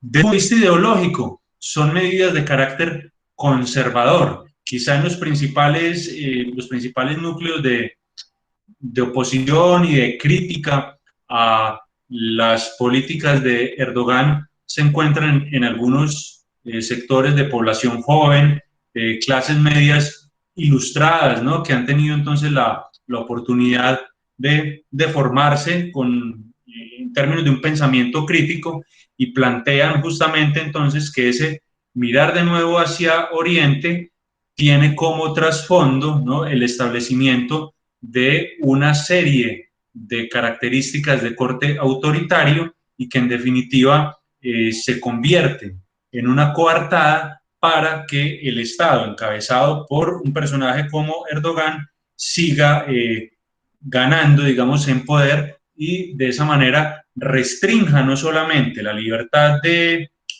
diferentes sectores de la población, sino que restrinja seriamente ese equilibrio de poderes, ese equilibrio entre los poderes públicos que hace parte de cualquier sistema republicano, ¿no? Entonces, más que buscar entonces, en definitiva, una transformación radical de la cultura turca, es echar mano de algunos elementos que se encuentran muy arraigados, que se encuentran anclados a un pasado musulmán centenario para, digamos, reforzar y para servir como base de una serie de reformas de carácter autoritario, ¿no? Desde el punto de vista de la política interna, eso es ni más ni menos lo que está en juego con el denominado neo-otomanismo. Ahora bien, desde el punto de vista de la política regional, de esa búsqueda del reposicionamiento de Turquía, nos encontramos entonces con que, claro, se le da la espalda a parte de la población musulmana, representada en este caso por los kurdos, porque no le conviene, ¿no?, al Estado turco acercarse al pueblo kurdo, por más que ese nuevo discurso del neotomanismo hable de una integración musulmana, pero ese nuevo discurso entonces toma esa nueva estrategia asociada al neotomanismo, toma como referente, digamos, la causa palestina. Entonces han sido los turcos bajo el liderazgo, el Estado turco bajo el liderazgo de Erdogan más bien, el que se ha acercado bastante a esa causa palestina, se ha apartado, por supuesto, en ese mismo sentido de lo que en distintos momentos del siglo XX, de la segunda mitad del siglo XX, fue una alianza y una cercanía, sobre todo en términos de cooperación militar evidente con Israel, y ha tratado entonces de reposicionar ese papel o de replantear ese papel geopolítico regional de Turquía a través de el apoyo entonces a la causa palestina, ¿no? Para que tengamos una idea de cómo se relaciona uno de los atributos del poder o uno de los atributos que nos permite valorar estratégicamente a Turquía en la región como una potencia acuífera y lo que intenta jugar en términos de apoyo a la causa palestina. Es hoy por hoy, por ejemplo, Turquía, la que garantiza el suministro hídrico en algunas regiones como la Franja de Gaza o como Cisjordania, ¿no? Hay diferentes mecanismos por bombeo, se los mandan en tanques, en barcos, ¿no?, a los palestinos. Sabemos que el Estado israelí mantiene bastante restringidas pues las condiciones sanitarias también en regiones palestinas como la Franja de Gaza, y han sido los turcos entonces los que han tratado de, con, digamos, con un tipo de discurso de integración musulmana y con las premisas de una ayuda humanitaria, han mantenido entonces esos vínculos de cooperación con el pueblo palestino. Si ustedes recuerdan, por allá hacia el 2010 hubo un ataque por parte del ejército israelí a un buque de bandera turca, ¿no? Los israelíes acusaron en su momento a ese buque, a ese barco turco, de que no solamente llevaba agua y otros suministros, por ejemplo, como medicamentos, sino que también llevaba armas y que eventualmente escondía allí a miembros de la OLP, de la Organización para la Liberación de Palestina.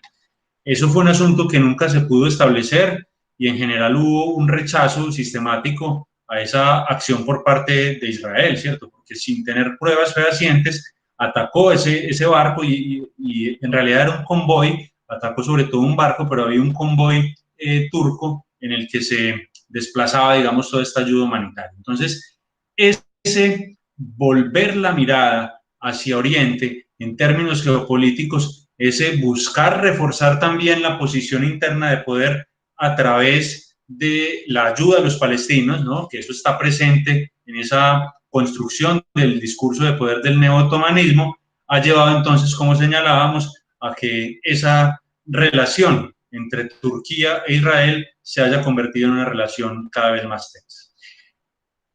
Ese neotomanismo entonces está caracterizado por unos rasgos que este señor Ahmet Davutoglu, quien ha sido cercano, fue en su momento el ministro de Relaciones Exteriores de Erdogan y ha sido bastante cercano a su círculo íntimo de poder, señaló, ¿no? Davutoglu señaló en su momento que esa nueva orientación de Turquía, que esa búsqueda por reposicionarse en la geopolítica regional, en todo caso, tenía unas premisas como las siguientes, ¿no? Uno, una política de no enfrentamiento con los vecinos. Buscaba, de acuerdo con las palabras de Davutoglu, o busca el neotomanismo, ayudar a algunos pueblos como el palestino, pero no enfrentarse directamente con gobiernos vecinos. Entonces, Turquía no interviene directamente en Siria, por eso busca alianzas o bien con grupos de oposición moderada en su momento, o bien con Rusia, ¿no?, que ha participado activamente del conflicto para tratar de hacer prevalecer sus intereses en esa extensa zona de frontera. Otra de las premisas entonces del neo-otomanismo, y que sigue denotando su carácter profundamente pragmático, la permanencia turca en la OTAN, ¿no? Al menos hasta ahora, el gobierno turco ha sido claro y ha sido enfático en que esa nueva orientación, digamos, esa revisión de la tradición kemalista no implica romper los vínculos, romper las alianzas que ya se tienen establecidas con Occidente. Entonces, Turquía por ahora sigue siendo parte de la OTAN y por ahora sigue manifestando su intención de permanecer vinculado a esta alianza militar liderada por los Estados Unidos. Y si lo pensamos desde el lado norteamericano, pues a ellos tampoco les conviene romper con Turquía, ¿no? Porque lo que les proporciona el hecho de que Turquía permanezca en la OTAN es mantener algunas de sus bases militares en territorio turco que siguen siendo claves para el control del Mediterráneo oriental, ¿no? Entonces, es una relación mutuamente beneficiosa. Insisto, está el discurso del neo-otomanismo, pero están también esos elementos que lo presentan como un tipo de estrategia que no pierde de vista en ningún momento la condición del realismo político, que no pierde de vista en ningún momento los intereses que siguen siendo convenientes, ¿no?, para el Estado turco. Bien. Mantienen las relaciones diplomáticas con Israel en un estado de tensión, es cierto, pero no se han roto, ¿no? Formalmente sigue existiendo ese vínculo diplomático con Israel.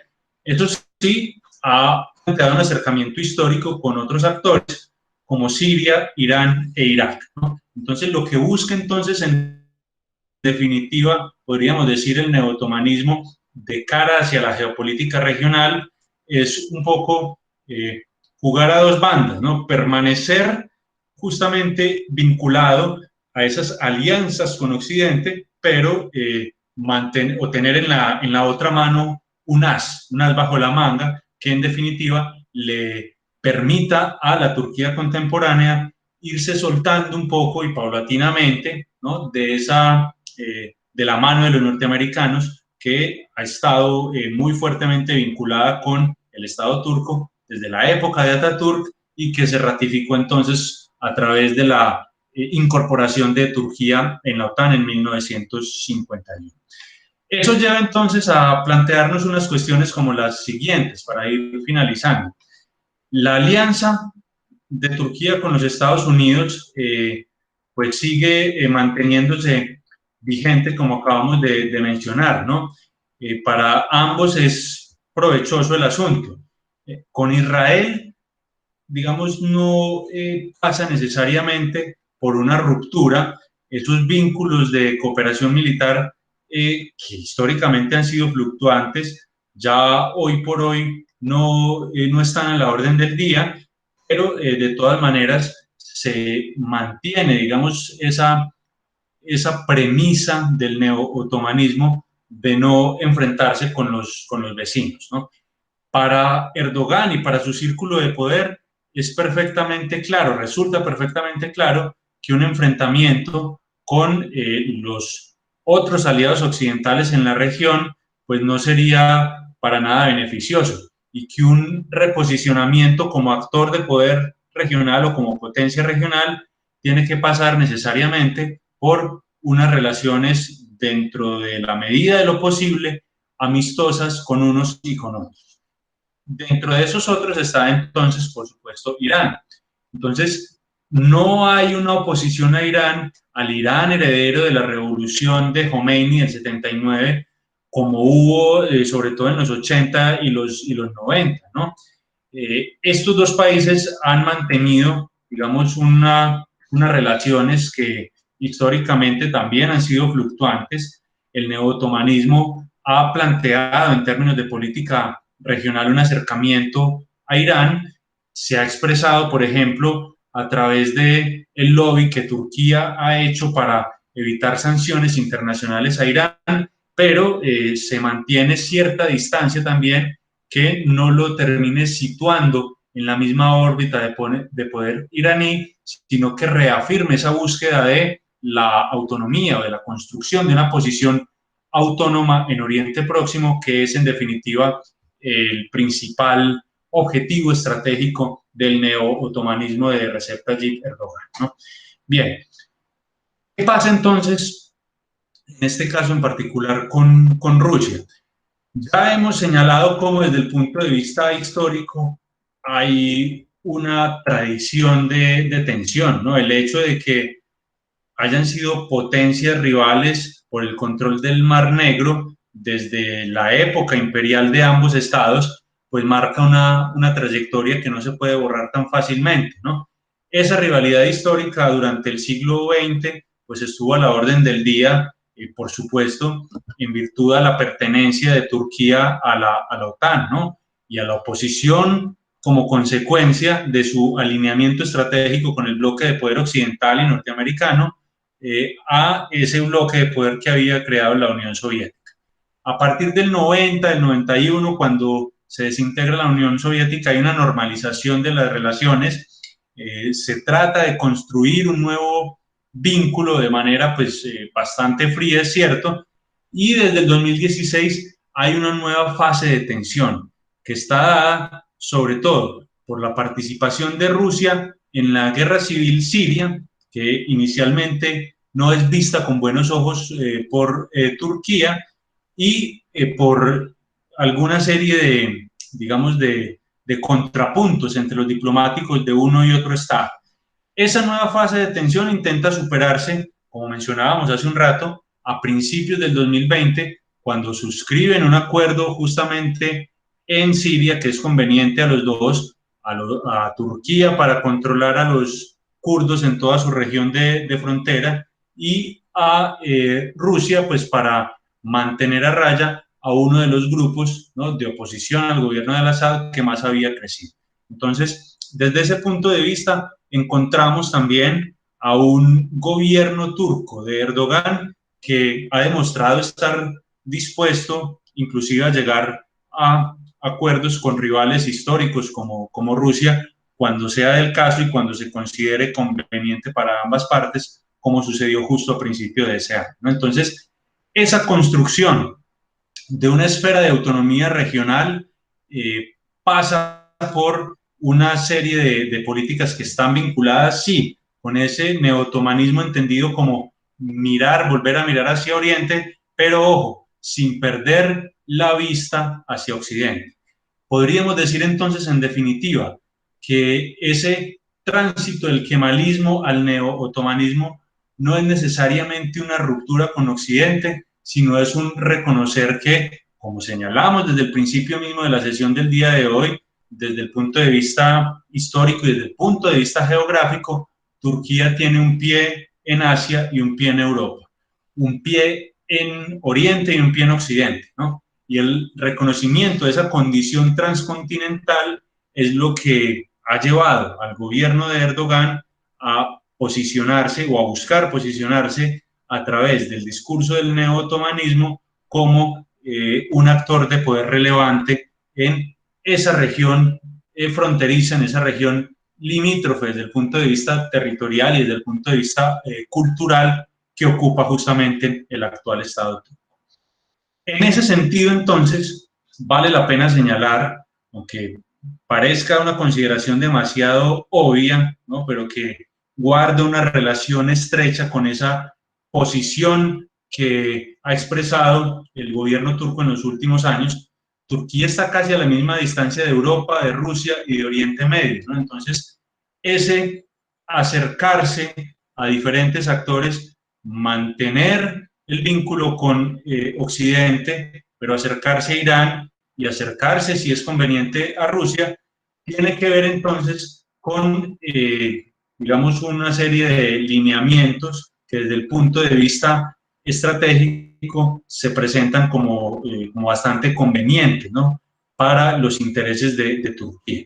Entonces, sigue siendo miembro de la OTAN, como hemos dicho, colabora todavía con los servicios de inteligencia de los Estados Unidos, mantiene embajada en Israel, pero también ataca a los kurdos de Siria y de Irak, también ayuda a Irán a evitar sanciones y también respalda a grupos palestinos y en general al pueblo palestino como, digamos, manera de congraciarse con buena parte de la población turca de raíz musulmana que históricamente no vio muy bien la espalda que le brindó el Estado turco a los palestinos y la cercanía que tuvo décadas atrás entonces con los israelíes, ¿no? Entonces, es una condición, insisto, bastante particular que nos habla de un discurso que no es hostil a Occidente y que se presenta más bien como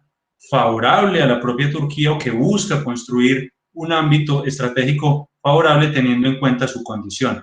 Ahora bien, como ya lo hemos señalado también, el lado oscuro de esa construcción simbólica del neo-otomanismo está dado por el autoritarismo y por el personalismo exacerbado que ha ido construyendo en los últimos años el señor Recep Tayyip Erdogan. Queda un asunto más por señalar en este recorrido panorámico que proponemos el día de hoy, y es el tema de la relación entre Turquía y la Unión Europea.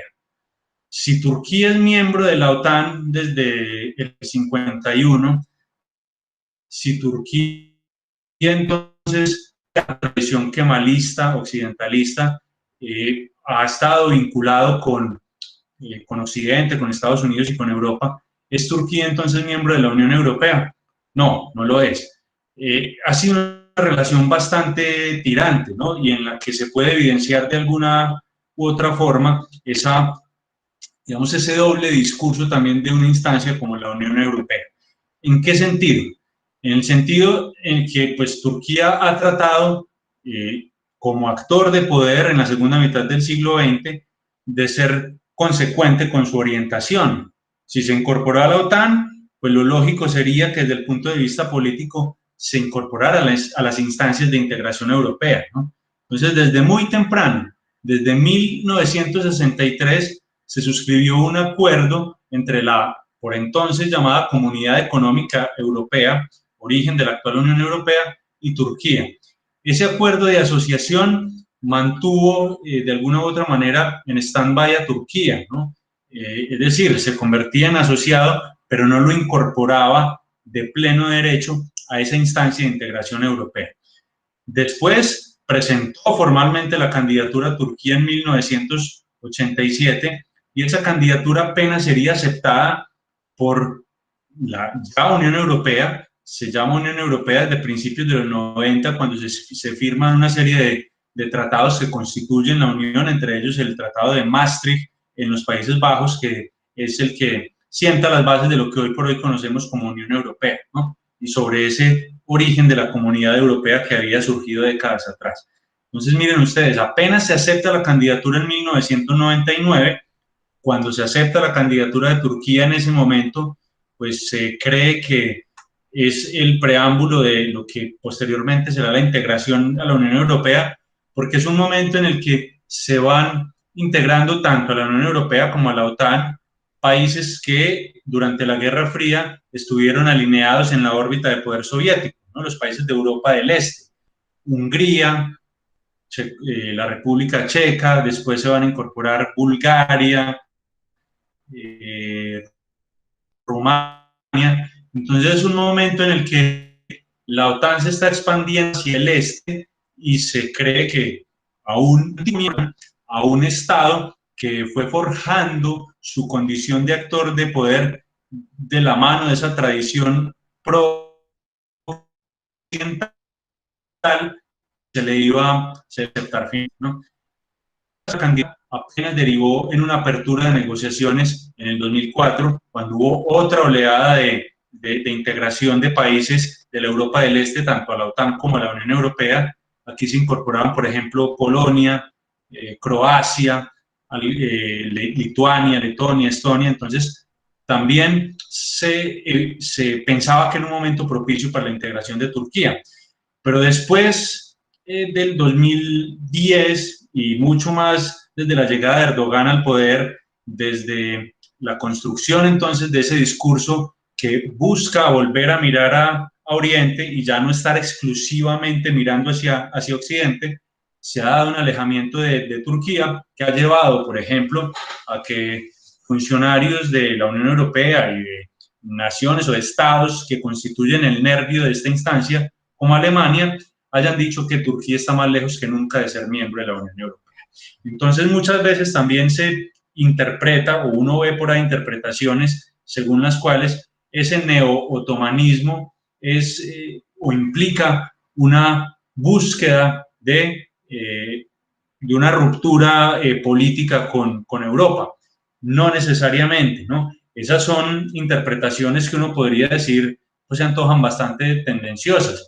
Y si uno se fija más bien en lo que marcan los hechos de esa relación tormentosa entre Turquía y la Unión Europea, ha sido más bien Europa la que ha rechazado, ¿no?, la cercanía turca, y no al contrario, como se ha querido mostrar en el último tiempo a partir entonces de la construcción de ese discurso del neo-otomanismo de Erdogan, ¿no?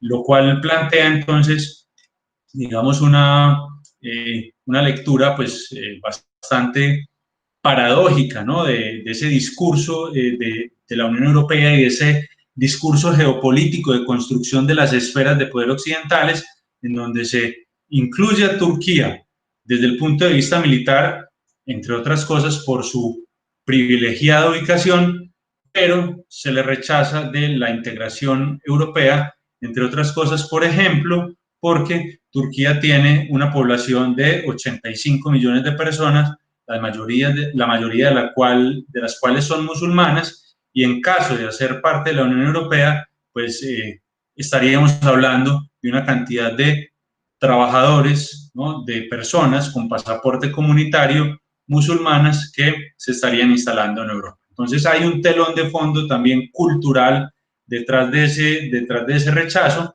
un telón de fondo que, insisto, habla más de lo que ha sido la actitud europea que de un supuesto rechazo turco que se ha consolidado en los últimos años a través del neo-otomanismo, ¿no? Para finalizar, entonces, cito a el analista geopolítico norteamericano Robert Kaplan. Por muy difícil que le resulte a Occidente admitirlo, el liderazgo islamista de Turquía representa, no obstante, una gran mejora en comparación con la ideología del gobierno clerical iraní. Todo es muy sutil.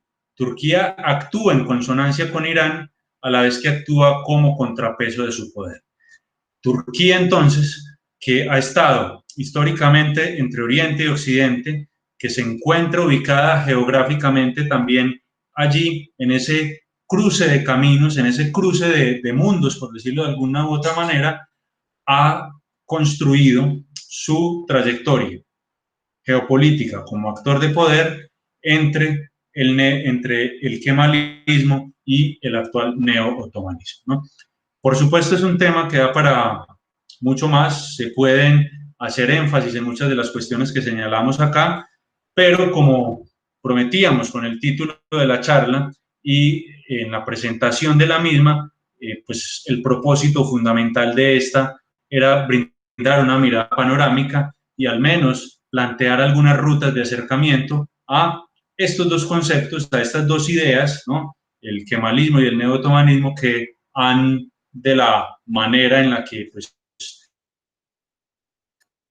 hemos presentado el día de hoy, en la historia de Turquía como actor de poder. Bueno, muchas gracias por la atención y muchas espero que estas consideraciones hayan resultado útiles. Gracias. No sé si, Fernando, ¿te parece un par de preguntas antes de terminar? Sí, claro. Vamos un poquito sobre... Si hay alguna pregunta. ¿Tienes problema? ¿Alguna pregunta? ¿Alguna inquietud? Fernando, buenas noches. Hola, Álvaro. Primero, Hola, buenas Muchas noches. gracias, muy claro y excelente la charla. O sea que Santa Sofía refleja claramente lo que está pasando. Santa Sofía la vuelve una cosa muy diferente Ataturk y Erdogan la vuelve otra cosa, pero sí muestra como eso que acabas de presentar. Sí, claro, ¿no? es decir, ese neo-otomanismo en términos culturales y en términos históricos no tiene nada de nuevo, ¿cierto? Es justamente buscar con unos objetivos fundamentales que desde el punto de vista geopolítico, desde el punto de vista de las relaciones exteriores, pues son bastante comprensibles, y desde el punto de vista de la construcción pues de un discurso dominante, autoritario, quizá no tanto, pero que echan mano justamente de unos elementos que están ahí hace mucho tiempo, que están ahí antes de Ataturk, ¿cierto? Que Ataturk justamente trató de, digamos, de encauzar de otra manera, en muy buena medida, de forma artificial, para mantener una posición de poder que le fuera favorable a él mismo, ¿no? Entonces, claro, es un punto de cruces, ¿no? Estambul, Turquía, un lugar de encuentros y desencuentros, y finalmente, desde una posición como la del actual gobierno turco, lo que se hace evidente es, como muy bien lo señalas, Álvaro, toda esa trayectoria que histórica y culturalmente se ha ido gestando alrededor de un lugar, de una cultura y de un estado como el turco, ¿no? Fernando, buenas noches. Buenas noches. Hola Jorge, ¿qué tal? Buenas noches, gracias Fernando. ¿Hasta cuándo va a gobernar Ataturk? Y si dentro de la futura reelección que hay en Turquía se supone que el pueblo, los ciudadanos turcos, están apoyando o no este cambio o esta nueva orientación hacia el neo-otomanismo. A ver, Erdogan va, digamos, ha sido elegido para gobernar a partir de la última reforma, si no estoy mal, hasta el 2021-22. Hasta allí iría su periodo, pero es altamente probable que busque seguir modificando el actual ordenamiento jurídico turco para continuar más tiempo en el poder. Con respecto a si esos cambios son respaldados por el pueblo turco o no, es cierto que hay una división importante, ¿no? Hay una división entre quienes ven como favorable el hecho de que Erdogan se mantenga, y quienes, a pesar de respaldar su política y su discurso de neo-otomanismo, pues no ven con tan buenos ojos el hecho de que él se perpetúe en el poder, ¿no? Entonces, es todavía una batalla que, vista desde su propia perspectiva, desde sus propios intereses, pues está dando. ¿En qué sentido es una batalla que todavía está dando? Y está tratando de convencer justamente a muchos de esos escépticos de que digamos, la creación de una esfera geopolítica autónoma en la región, vinculada con el discurso del neo-otomanismo, lo necesita a él, ¿no? Entonces, no es un personaje que haya tenido unos altos niveles de aceptación por encuestas, por ejemplo, como ha sucedido con Putin en Rusia, pero ha sido un personaje que pues ha sido bastante hábil para mantenerse ahí, ¿no? Entonces, para mantenerse ahí muy en la jugada, como se diría popularmente, a través de mecanismos de cooptación de otras instancias del poder político, y a través de la adaptación de ese discurso del neo-otomanismo a lo que distintos sectores de la población turca quieren escuchar, ¿no? Entonces, yo pensaría que él se va a mantener mucho más tiempo en el poder, y que ese mantenerse en el poder no va a pasar necesariamente por digamos, por unas reformas que sean del todo democráticas, ni mucho menos, ¿no? Es probable encontrar nuevas reformas que sigan pues reforzando, digamos, esa posición, mientras el discurso del neotomanismo también intentará seguir suavizando, seguir matizando esas reformas de carácter autoritario. Amanecerá y veremos, pero creo que es una trayectoria que al menos en el mediano plazo se puede vislumbrar. Muchas gracias, Fernando. Bueno, muy bien. Yo quiero darle las gracias a Fernando, obviamente, por esta nueva charla, la primera del segundo semestre, a ustedes por la participación. Recuerden entonces que estos eventos académicos pues los vamos a estar haciendo a lo largo del semestre con diferentes profesores de la academia y obviamente con temas diversos. Entonces, muy buena noche y muchas gracias por la presencia. Gracias a todos, que estén muy bien. Bueno, feliz noche. Vaya, Fernando. Gracias. Gracias, Fernando, excelente. Gracias. Fernando, gracias, muy amable. Excelente. A ustedes, felicidades. Muchas gracias. Excelente. Gracias, excelente.